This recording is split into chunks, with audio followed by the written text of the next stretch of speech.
It's only been a few hours since the Zach LaVine trade went down, but now that we've gotten a couple hours kind of separation from it, let's got to look at what this deal exactly is, what the Bulls are getting, and what does this say for AK and Eversley potentially leading a rebuild for the Chicago Bulls. We're going to talk about all that, all the implications, what it could also have on Billy Donovan, and get into some of your mailbags and more right after this. You are now tuned in to Chicago Bulls Central, your number one place for all Chicago Bulls news and content.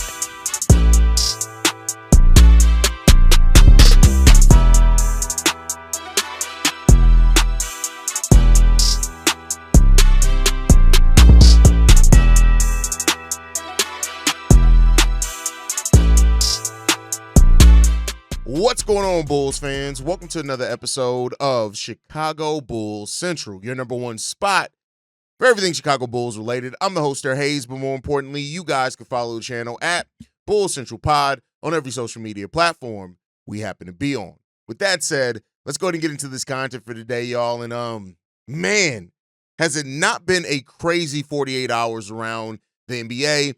For those that have been living under a rock, the Bulls finally did it. They traded Zach LaVine. He's on his way to the Sacramento Kings in a 3-team deal that's sending De'Aaron Fox to the San Antonio Spurs. The Sacramento Kings are getting 3 first-round picks, 2 of those which aren't likely to convey. The first one that's not likely to convey at all, but so they're not even really getting the initial picks that it look like, but they are getting 3 second-round picks.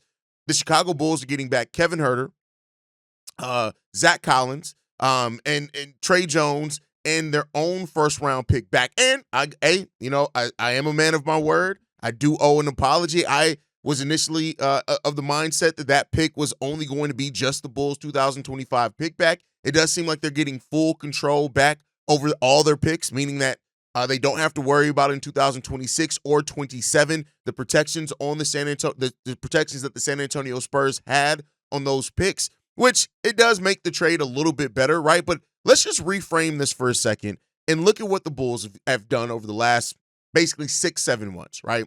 So they've traded Alex Caruso. They got Josh Giddey back for that. They traded DeMar DeRozan. For that, they got 2 second-round picks and Chris Duarte. But one of those second-round picks, the ones that we owed from the Spurs, are actually going back in this year. I saw some kind of misunderstanding on which second-round pick they're getting. So the Spurs own the Chicago Bulls 2025 second-round pick. That's coming from the Spurs. But the Bulls had Sacramento Kings 2025 second-round pick. I believe that pick is also going back to the Spurs, meaning that the Bulls have now in the DeMar DeRozan trade, instead of 2 second-round picks, they're getting back, they're getting 1 second-round pick, right? Because that's what it comes. They're getting their own 2028 pick back. So the Bulls still have the Spurs pick in 2025, the second-round pick, but they sent back the 2028 pick that they did have in the deal, and that's going back. So that's what you're looking at for the Bulls aspect and standpoint of this. So the Bulls, to get back into the point that I was making, so in the last 7-8 months, the Chicago Bulls have sent Alex Caruso out for Josh Giddey. They lost Andre Drummond for nothing. Reportedly, they could have gotten 2 second-round picks back for Drum at last year's trade deadline, but they didn't make it clear on the direction. They signed and traded DeMar DeRozan, which they've now gotten back a Chris Duarte, who they're looking at potentially waiving now to make room for this trade, which we'll get into for a second, right? In a second here, right? And so the Bulls got that back, right?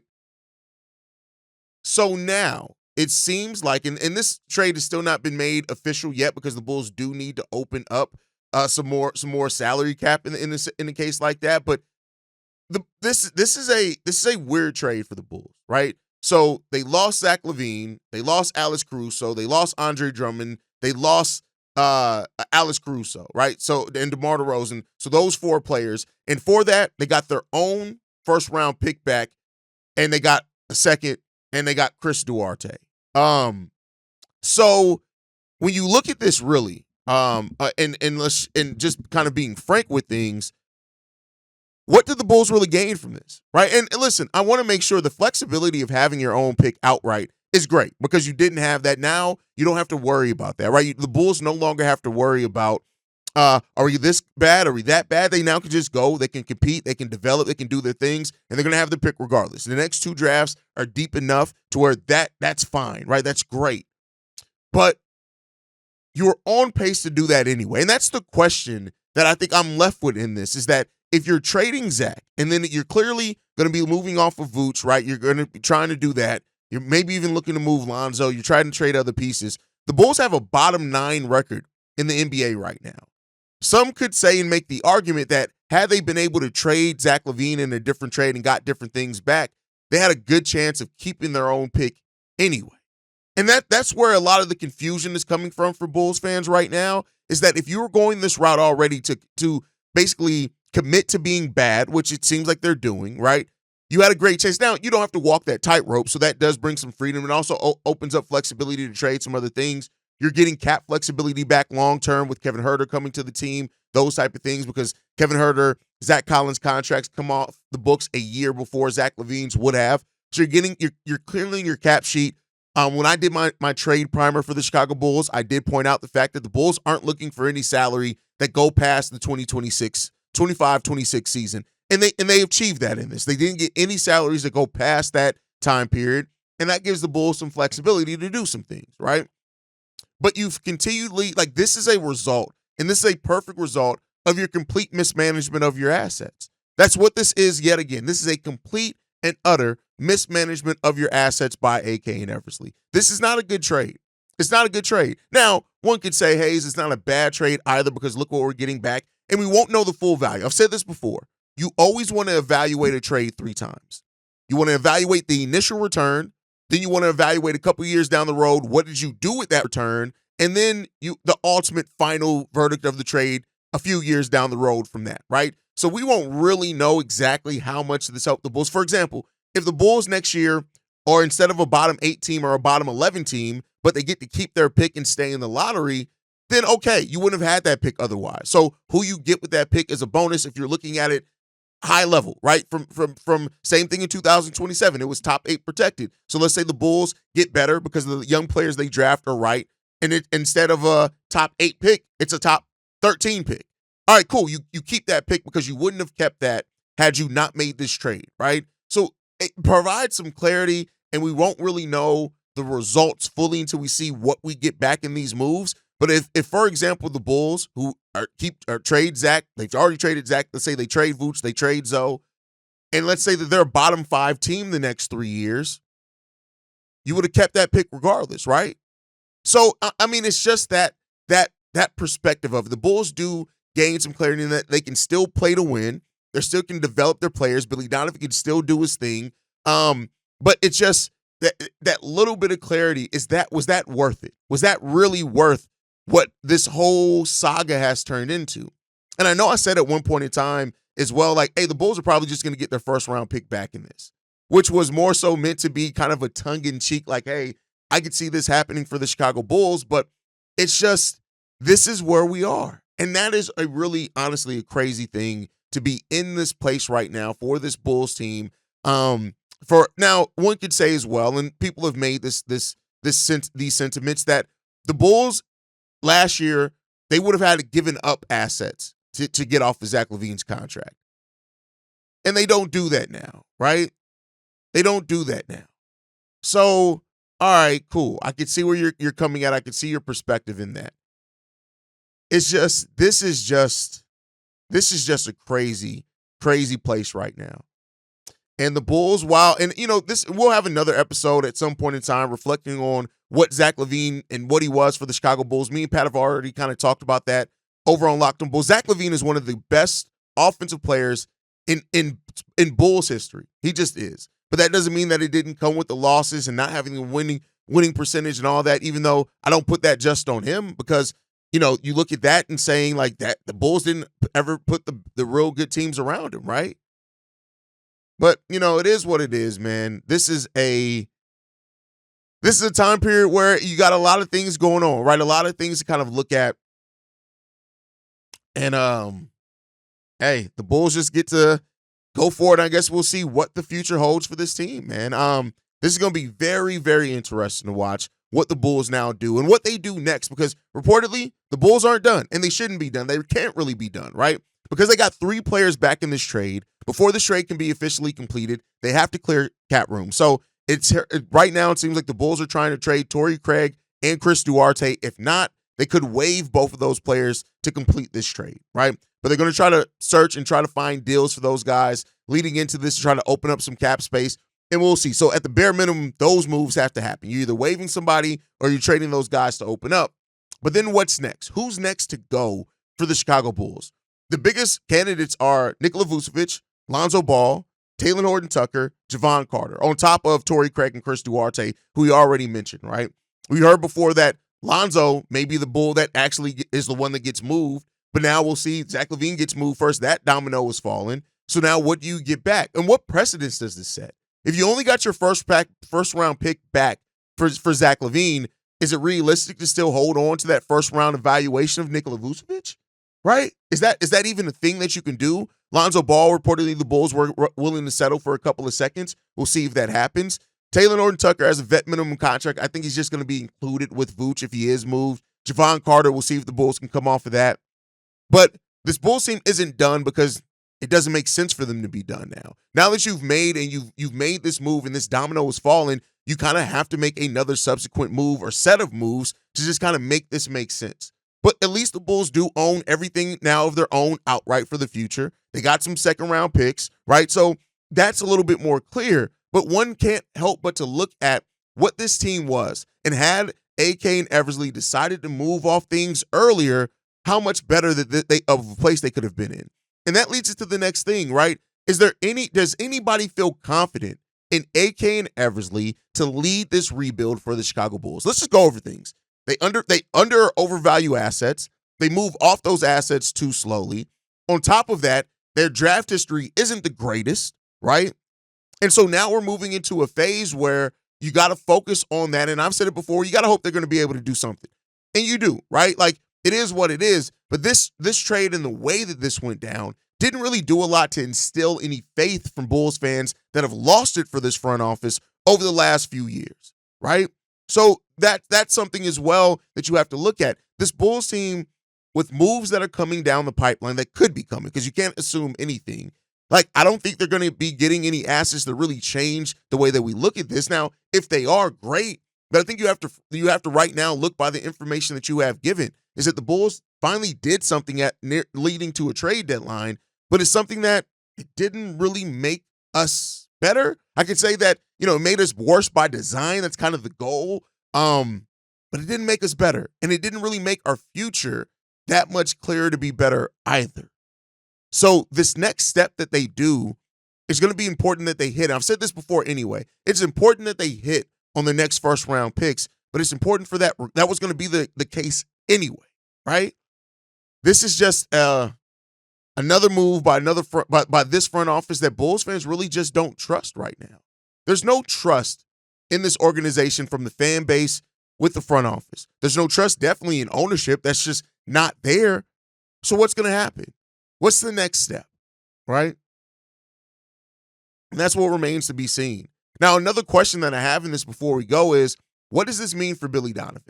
And the reason why I asked that is that Billy Donovan left the OKC Thunder because he did not reportedly want to be part of a rebuild. He came here to the Chicago Bulls. They were able to compete. They put a team out there. But now we're basically right back with less assets than what the OKC Thunder had when they started their rebuild. They had a more clear path to being better sooner than what the Chicago Bulls do right now. And I would not be surprised if leading into the offseason, if that starts becoming the next conversation about the next phase for the Bulls is, what does this mean for Billy Donovan? He has 1 year left on his contract. We haven't heard anything about a contract extension. Not that that means anything, right? But what does this next step mean for that? And while I already don't necessarily trust AK and Eversley to make the next the right move going forward into the next steps, I don't necessarily trust Billy Donovan to develop those players that we get in this draft leading up to this either. Now, this makes my coverage in the offseason a lot better, a lot easier for sure. Make no mistake about that. It makes it a lot easier for me to do my coverage this offseason leading into draft content and that type of stuff. Makes it a lot easier. But it's the same phase, like questions about this franchise and the next steps of this franchise that are hugely questionable. And I'll say this as a fan, right? I'm excited. I'm excited to see what these young players turn into. I'm excited to see what Modest turns into. I'm excited to see what players that we get. I'm excited for that. But I'm not excited about who's leading that next phase. I'm actually hugely concerned about what that means for this Bulls team going forward. Hugely concerned. And I guess we'll see, man. I guess we shall see what this next phase holds. But I want to hear from you guys. I may be doing a special live. Somebody asked about a live mailbag. We may be doing a special live mailbag tonight. If it happens, it'll be around 8 or 9 p.m. Eastern. So be on the lookout for that. I'm pretty sure that that's going to happen. I'm willing to say that there's probably a 90% chance of that happening tonight. So stay in tune with us for that. But with that said, we do got some mailbags already on the topic. Let's go ahead and get into those now. This one's from 8 Lives. Hey, it's your boy 8 Lives. You was right. Ain't that up there? You sure said we was going to trade that, and you sure said we was going to get that pick back on the Spurs, and we wasn't going to get shit else. This trade is terrible. Even though you was right, bro, it's terrible. Why is it terrible? Because I feel like I'd rather have guard pack back now, man. Like, seriously, this has been a total big waste of fucking time. Fucking with AK and Billy Donovan. They are the worst. This feels just like goddamn Nagy in there, man. This feels the worst. I don't see us being no better ever. Ever. Why? Because we still got AK and Billy coaching and developing the new players that we're going to get, the new draft pick. Got to deal with AK, who would never get no help, and Billy fucking Donovan. Yeah, this 8 Lives, I'm sick. Because I know this going to hurt Kobe. I know they finna trade the core. Fucking IO, Pat Will, Kobe, all them finna be just blown and fucked up. And like we said, we're going to be left with Modest Blue Collars in a European basketball team. I can see it coming now. This is terrible. Boots going to be gone, and it was take us. I thought I was going to be living again by the time we won the championship. I don't see it, bro. I don't see it. You see all your analysts is great, and I know you're going to talk to on the thing about how it's going to be all right. It might not say it's going to be all right, but I know you're going to, go give a rundown what you think is going to happen, and I can see it, you're right, but it'll be a long time. We're going to be trash forever, man. We're going to be the Washington Wizards. Because Kobe and all is going to be disgruntled now. And it's just, I don't know.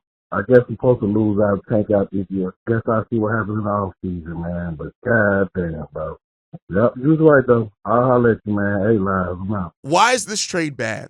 I mean, for all the reasons you listed, but it's also a bad trade because you had one of the best players offensively in your franchise's history, and you got your own first-round pick back. You have walked away. You have now lost out on 2026, 2027 Zach LaVine for just your own pick back, which you gave up to get DeMar DeRozan here, and now he's going back to go play with DeMar DeRozan, right? Like, it's just, when you look at all the way that, when in a few years, when we look back at all of this and how this whole saga played out, right?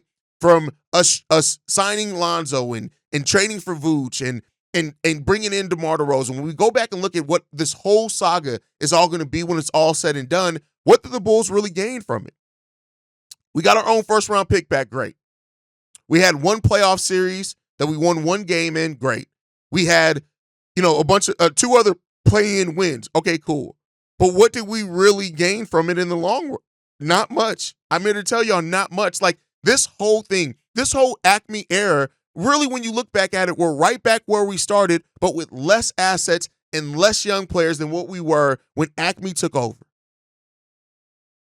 That's a failure. I mean, objectively, that's a failure. So, I mean, I just don't know. Now, like I said, they can turn this around. If the Bulls do wind up in the top 4 of the lottery, top 4, because in the lottery it's top 4 now, in the next 2 drafts and you hit on those picks, okay, cool, great. But that's a big what if and a big, huge chance that you've left up to fate because you haven't been as aggressive. It's just, you keep looking at, every time you look at at this whole thing and how it all played out, it's sad. It's really sad. It's unfortunate, man. That's all I can say. Man, yeah, but overall, 8 Lives, you're 100% correct, man. This front office, man, is just Really, really disappointing. But all right, let's get into the next voicemail, man. This one's from Reginald. Hey, this is Reginald from Columbus, Georgia. You know why I'm calling. It's about the Zach LaVine trade. No one in the Bulls fandom is happy about this. No one in Bulls Nation is happy about this. They did all of that just to get their pick back. A pick as badly as they're playing is going to revert back to them anyway. Just, God. I'm embarrassed to be a Bulls fan. I've never said that before in my life. I'm embarrassed to be a Bulls fan. They essentially traded Zach LaVine for a shooter like Kevin Huerter, who's been throwing up bricks all year long. John Collins, who pretty much can't get on the floor. And Tre Jones, who talented, yes, but also got pushed out of his position by, I think, a 40-year-old Chris Paul. So they gave him up for nothing. They could have held on to him to the offseason and gotten at least a first round for him, a late first for the first, and they just made a move to make a move. And that's why AK needs to be fired. And when you look at the way the Bulls have been losing this last month, it proves why Billy needs to be fired. It proves that the organization is a disaster, and there's nothing anyone can say to change my mind on that. But I know they're not going to fire Billy because Jerry Reinsdorf wants him there. I know they're not going to fire AK because God knows what reason. This is how it is to be a Bulls fan. I mean, at least the Pistons had Cade Cunningham, and they had a bunch of talented players. They just didn't have the right coach to put it all together. The Bulls don't even have that. And I know the Bulls are keeping their pick, but I don't trust AK to draft the right person to be a star. We saw him draft Patrick Williams over Vassell, and no. I don't know. I heard your opinion, but go ahead, give me your opinion on this. Reggie, man, you say you're embarrassed to be a Bulls fan. I mean, this is where I say things like that's why my personal identity is not tied in with my team. But one thing that you said in here, because it's different than what, this is what scares me about the AK and Eversley's draft.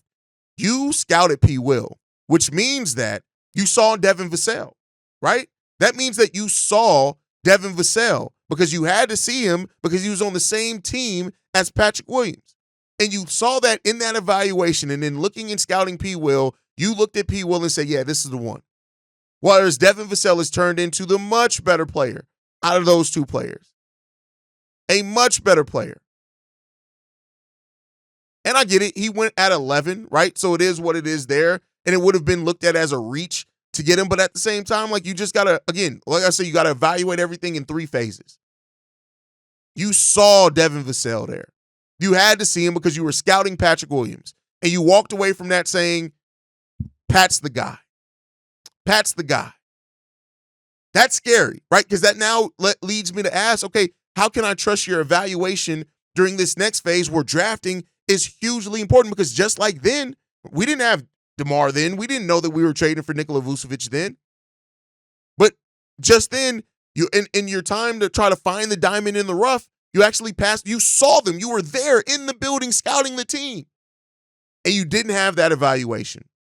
Which, again, it's hindsight. I can admit that. But it's a concern. So I guess we'll see what the future holds, man. But overall, this is a crazy place that we're in, y'all. Crazy, crazy place. But as always, you guys can let me know how you feel down below. Make sure you guys are following the show at Bulls Central Pod. You can send us any feedback, questions, comments, concerns.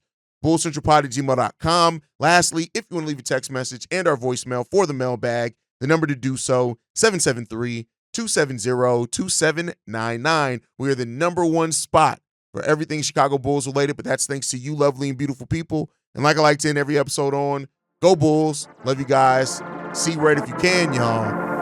Peace. This has been a presentation of the Break Media.